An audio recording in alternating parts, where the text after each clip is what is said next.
పేదల భూములను కబ్జాలు చేసిన వారు ప్రభుత్వ స్థలాలను ఆక్రమించిన వారిపై ఉక్కుపాదం మోపాలని బండి సంజయ్ కోరారు. రాజన్న సిరిసిల్ల జిల్లా కేంద్రంలోని కలెక్టరేట్లో నిర్వహించిన దివ్యాంగులకు ఉపకార వేతనాల పంపిణీ కార్యక్రమానికి ఆయన ముఖ్య అతిథిగా పాల్గొన్నారు. రాష్ట్రంలో ప్రభుత్వ భవనాలు నిర్మించాలన్నా, మంచి పనులు చేయాలంటే ప్రభుత్వ స్థలాలు లేకుండా పోయాయన్నారు. గత బీఆర్ఎస్ పాలకులు కేసీఆర్ కుటుంబం ధరణి పేరుతో ప్రభుత్వ భూములన్నీ ప్రైవేట్ చేశారని మండిపడ్డారు. అలాంటి వారిని ఉపేక్షించొద్దని, బుల్డోజర్లు దించాలంటూ కోరారు.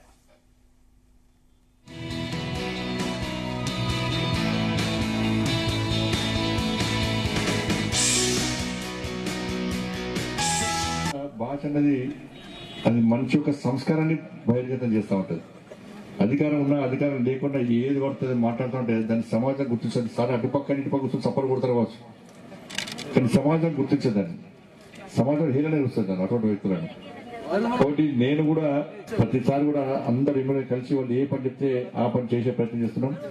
శ్రీనివాస్ గారు, ఆదిశ్వాస్ గారు చెప్పినట్టు రాజన్న సిరిసిల్ల జిల్లాలో నవోదయ స్కూల్ కావాలని చెప్పి నినాకం ఉన్న కేంద్ర మంత్రి గారిని కలవడం జరిగింది. తప్పకుండా వారు నవోదయ స్కూల్ శాంక్షన్ చేస్తామని చెప్పడం జరిగింది. ప్రసాదం స్కీమ్ సంబంధించి కూడా 5 సంవత్సరాలు మొత్తుకున్నాను.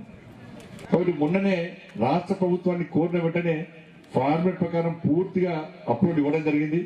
నేను కేంద్ర మంత్రి గారిని కలవడం జరిగింది.